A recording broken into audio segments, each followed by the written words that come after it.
That night, Aethra had slept with the king of Athens through deception. She had a dream. In that dream, Athena came to guide her. In the silence of her inner torment, a voice called her toward an ancient temple, a forgotten place where prayers were said for forgiveness. The message was clear. Go there and be freed. Without waking anyone, she left at the middle of the night. She crossed the sea in silence as a woman running toward redemption. But she did not know that Poseidon had already set his eyes on her long before this night. The sea god desired her. Aethra reached the shore of the island of Sphyrea. She followed her dream and found the temple. There, she prayed. Seek forgiveness for her part in the deception. When she came back to the shore after the prayer, she could not find her boat. Then, from the waves came Poseidon, god of the sea. The sea god told her that one day her son would become one of the greatest heroes Greece had ever known. But to achieve such glory, divine blessings are required. Poseidon wasted no more time. He joined the princess on the sands, filled her womb with blessings that he had wished for a long time. Aethra, amazed by the magnificent deity, and performed the ritual offering for her unknown future child, the son of human legacy and divine force. Years passed. The child Aethra had named Theseus grew swiftly.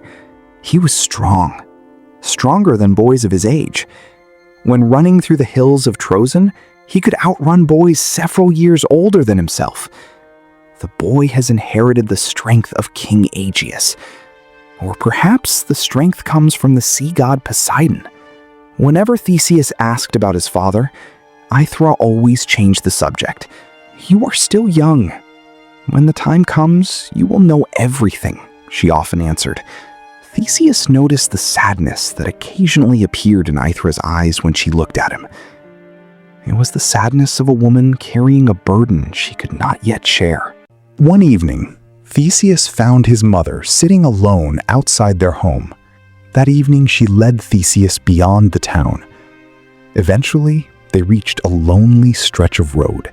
Aethra stopped beside it a massive stone, the same stone that had remained untouched for nearly 2 decades.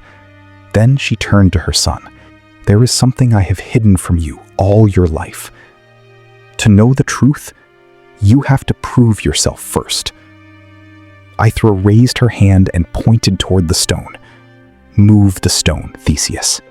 The young Theseus looked from his mother back to the rock. He stepped forward. He placed both hands upon the rough surface. The stone was enormous. Theseus adjusted his footing. Then he pushed. Muscles tightened. His heart began to beat faster. Aethra watched silently. Slowly, very slowly, the stone turned. And then, with one final effort, Theseus rolled the stone aside. Beneath it lay a gleaming bronze sword and a pair of finely crafted sandals, carefully hidden, as though someone had been waiting for this very moment. Theseus stared at them in silence. Who would bury such treasures beneath a roadside stone? Confusion filled his face. He picked them up, turned to his mother. You knew these were here? Aethra slowly nodded. She had always known this day would come. She simply had never imagined it would come so soon. She had hoped for a few more years before fate called her son away. Instead, fate had arrived without warning. She asked Theseus to sit beside her. For a long time she remained silent, gathering the courage to speak a truth she had guarded since the day he was born. Theseus, she began softly. There is something I should have told you long ago. The sword and sandals belong to your father.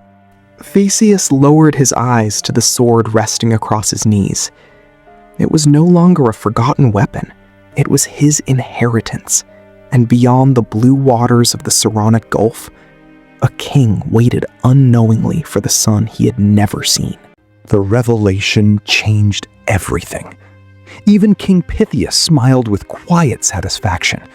His plan, conceived 16 years earlier, had succeeded. His grandson was destined for Athens. Soon, preparations began for the journey. The sea route is safe. A voyage across the Saronic Gulf would take only a short time. Gentle winds and familiar waters would carry Theseus directly to his father's kingdom. No sensible man would choose otherwise. But Theseus was not thinking about convenience. He was thinking about honor. He wanted to have opportunities to perform heroic tasks, to achieve glory, so that his name reaches Athens before him. One evening, he stood upon the palace walls, gazing toward the distant mountains that separated Troezen from Athens. Behind those mountains lay another road, a road almost no honest traveler wished to take. It wound through forests, lonely valleys, and narrow cliffs. For years, it had belonged not to kings, but to murderers, thugs, and bandits. Families spoke the names of its inhabitants only in whispers. Sciron, Sinis, Periphetes. Men are so cruel that people call them monsters. That night, Theseus sought the counsel of his grandfather. King Pythias listened patiently before asking, "You intend to travel by land, don't you?" Theseus nodded. The old king smiled. For the first time, he saw not a boy, but a hero beginning to awaken. When Aethra learned of her son's decision, fear seized her heart. "My child," she pleaded, "your father asked only that you reach Athens. He did not ask you to challenge every danger along the way." Theseus gently took her hands. "If wicked men rule the roads, then every traveler lives in fear. If I avoid them simply because I can, what kind of king would I become?" Aethra saw the same determination she had once seen in Aegeus, and something else. Something as restless and powerful as the sea itself. Before sunrise, the entire palace gathered to see him depart. King Pythias embraced his grandson. "Remember," he said, "strength wins battles, but wisdom wins kingdoms." Aethra fastened the sword of Aegeus around her son's waist. The sandals that had slept beneath the stone for 16 years now rested upon their rightful owner. Then, Theseus turned toward the northern road. No guards, no army, no companions. Only a 16-year-old youth carrying his father's sword and walking toward a land ruled by killers.